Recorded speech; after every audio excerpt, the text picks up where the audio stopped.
आज हम 2025 में खड़े हैं, लेकिन कुछ तारीखें कैलेंडर से कभी नहीं मिटती।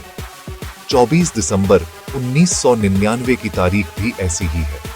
उस दिन इंडियन एयरलाइंस की फ्लाइट IC 814 ने नेपाल के काठमांडू से दिल्ली के लिए उड़ान भरी थी। विमान में 176 यात्री और 15 क्रू सदस्य थे, जो अपने घरों को लौट रहे थे, क्रिसमस और नए साल की छुट्टियों का इंतजार कर रहे थे। उन्हें क्या पता था कि उनकी यह हवाई यात्रा एक ऐसे अंतहीन सफर में बदलने वाली है, जो सिर्फ हवा में नहीं, बल्कि डर, अनिश्चितता और मौत के साए में तय किया जाएगा। यह वो कहानी है जो भारत के जहन में एक गहरे जख्म की तरह आज भी ताजा है। एक ऐसी कहानी जिसने देश को बेबसी का एहसास कराया था। शाम के तकरीबन 5 बजे जब विमान भारतीय हवाई क्षेत्र में दाखिल हुआ, सब कुछ बदल गया। अचानक कुछ नकाबपोश लोग अपनी सीटों से उठे। उनके हाथों में हथियार थे, ग्रेनेड, चाकू और रिवॉल्वर। वे हरकत उल मुजाहिदीन के आतंकवादी थे। उन्होंने कॉकपिट में घुसकर कैप्टन देवी शरण को विमान का नियंत्रण अपने हाथ में लेने का हुक्म दिया। यात्रियों के लिए यह किसी बुरे सपने के सच होने जैसा था। जो हवाई जहाज कुछ देर पहले तक घर पहुंचने का जरिया था, अब वो एक उड़ता हुआ कैद खाना बन चुका था। हवा में तैरते उस विमान के साथ साथ 191 लोगों की जिंदगी और पूरे देश की अस्मिता दांव पर लग चुकी थी। अपहरण की खबर जैसे ही दिल्ली पहुंची, सरकारी दफ्तरों में हड़कंप मच गया। कोई नहीं जानता था कि अपहरणकर्ता कौन है, वे क्या चाहते हैं और उनका अगला कदम क्या होगा। उनकी पहली मांग थी कि विमान को लाहौर, पाकिस्तान ले जाया जाए। यह एक सोची समझी रणनीति थी, जिसका मकसद भारत पर अंतर्राष्ट्रीय दबाव बनाना और पाकिस्तान को इस खेल में शामिल करना था। उस वक्त तकनीक आज की तरह उन्नत नहीं थी। सरकार और सुरक्षा एजेंसियों के लिए विमान की हर एक हरकत पर नजर रखना और यात्रियों तक कोई संदेश पहुंचाना लगभग नामुमकिन था। देश बस इंतजार कर रहा था, प्रार्थना कर रहा था और टीवी स्क्रीनों पर टकटकी लगाए बैठा था।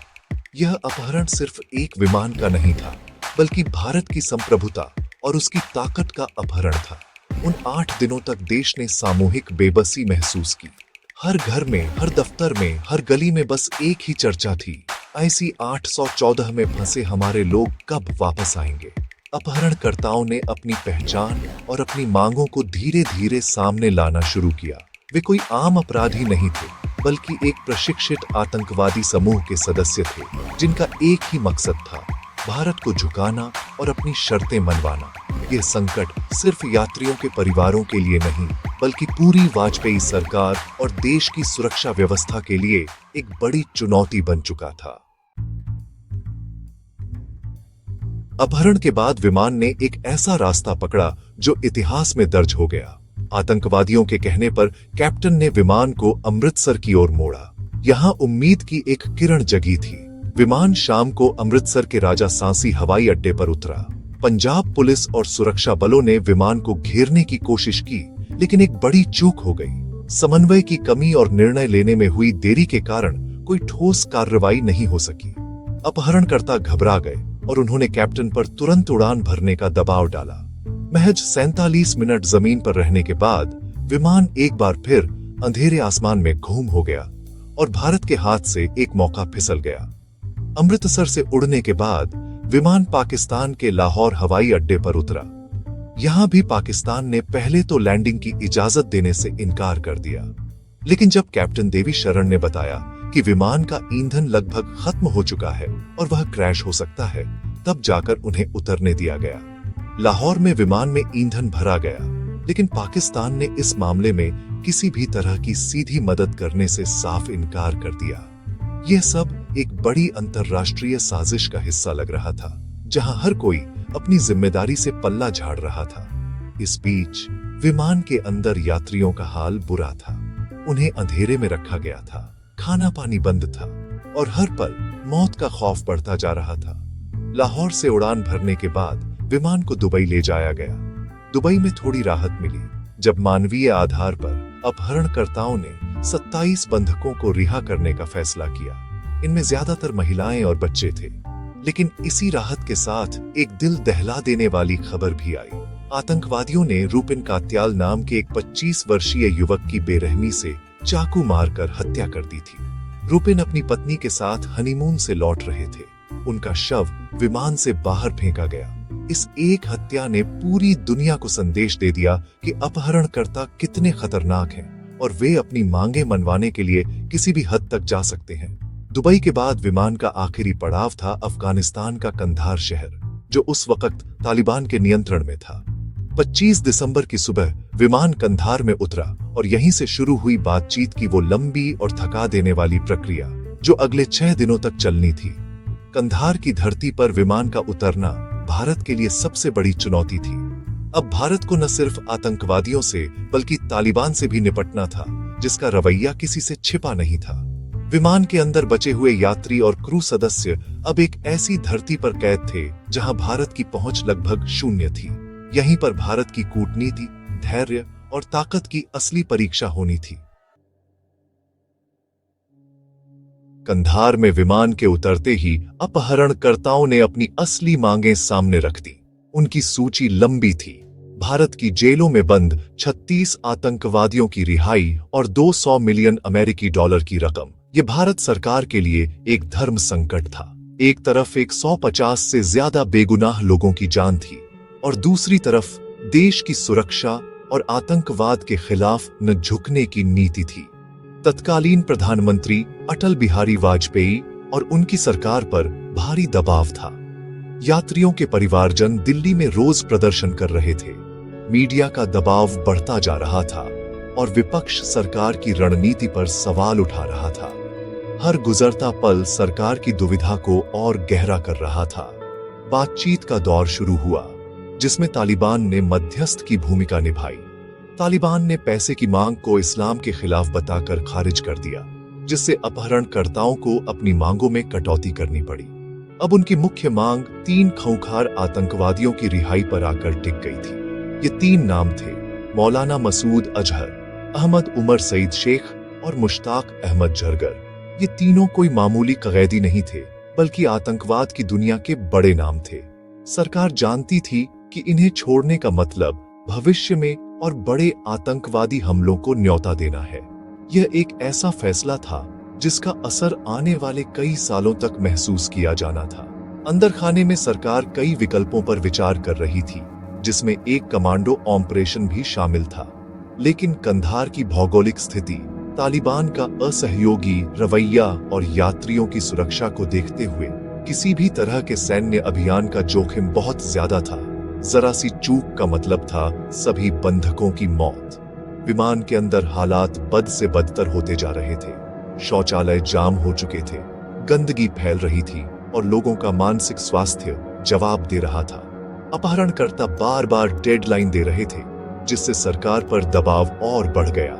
आखिरकार सरकार को उस मुश्किल नतीजे पर पहुंचना पड़ा जिससे वह बचना चाहती थी।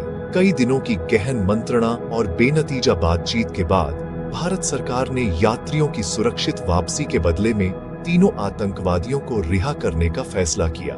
यह एक बेहद कठिन और भावनात्मक फैसला था। 31 दिसंबर 1999 को, साल के आखिरी दिन, भारत के तत्कालीन विदेश मंत्री जसवंत सिंह खुद तीनों आतंकवादियों को लेकर एक विशेष विमान से कंधार पहुंचे। यह भारतीय इतिहास की एक ऐसी तस्वीर है जिसे कोई नहीं भूल सकता। एक देश का विदेश मंत्री अपनी ही धरती के दुश्मनों को रिहा करवाने के लिए दूसरे देश जा रहा था, ताकि अपने नागरिकों को वापस ला सके। यह एक राष्ट्र की बेबसी थी, लेकिन अपने लोगों के प्रति उसकी जिम्मेदारी भी थी। 31 दिसंबर की शाम को, जब पूरी दुनिया नए साल के जश्न की तैयारी कर रही थी, भारत अपने बंधकों की वापसी का इंतजार कर रहा था। कंधार में तीनों आतंकवादियों को तालिबान के हवाले कर दिया गया और बदले में IC 814 के सभी यात्रियों और क्रू सदस्यों को रिहा कर दिया गया। 8 दिनों तक चले इस भयानक नाटक का अंत हुआ। लोग विमान से बाहर आए, उनकी आंखों में थकान थी, डर था, लेकिन जिंदा बचने की राहत भी थी। वे सुरक्षित अपने वतन लौट आए, लेकिन भारत ने इसकी एक बहुत बड़ी कीमत चुकाई थी, जिसका अंदाजा उस वक्त शायद किसी को नहीं था। यह एक ऐसी जीत थी जिसमें हार का स्वाद घुला हुआ था। रिहा किए गए तीनों आतंकवादी, मसूद अजहर, उमर शेख और मुश्ताक झरगर, तालिबान के संरक्षण में आसानी से गायब हो गए। वे जल्द ही पाकिस्तान पहुंच गए और फिर से भारत के खिलाफ जर उगलने लगे। मसूद अजहर ने पाकिस्तान जाकर जैश-ए-मोहम्मद नाम का आतंकी संगठन बनाया। इसी संगठन ने 2001 में भारतीय संसद पर हमले, 2016 में पठानकोट एयरबेस पर हमले और 2019 में पुलवामा में सीआरपीएफ के काफिले पर हुए आत्मघाती हमले की जिम्मेदारी ली, जिसमें 40 जवान शहीद हो गए। उमर शेखा ने अमेरिकी पत्रकार डेनियल पर्ल की हत्या की। कंधार में जो सौदा हुआ था, उसकी कीमत भारत आज तक चुका रहा है।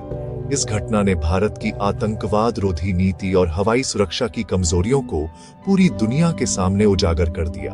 यह एक सबक था जो बहुत महंगा पड़ा। इस अपहरण के बाद भारत ने अपनी हवाई सुरक्षा को अभूतपूर्व रूप से सख्त कर दिया।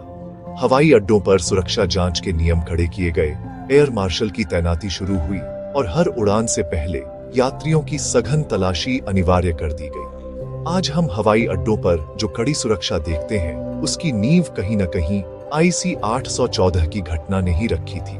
सरकार ने आतंकवाद के खिलाफ भी अपनी नीति को और मजबूत किया, ये सीखते हुए कि आतंकवादियों से बातचीत कोई विकल्प नहीं हो सकता।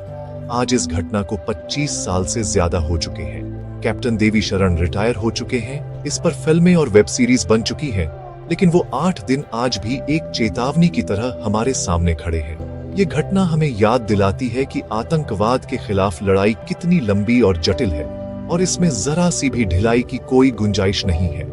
ऐसी 814 की कहानी सिर्फ एक विमान अपहरण की कहानी नहीं है, यह एक राष्ट्र के आत्मसम्मान, उसकी पीड़ा और उसके संकल्प की कहानी है। यह उन जख्मों की कहानी है जो शायद कभी पूरी तरह नहीं भरेंगे, लेकिन जो हमें हमेशा सतर्क रहने की याद दिलाते रहेंगे।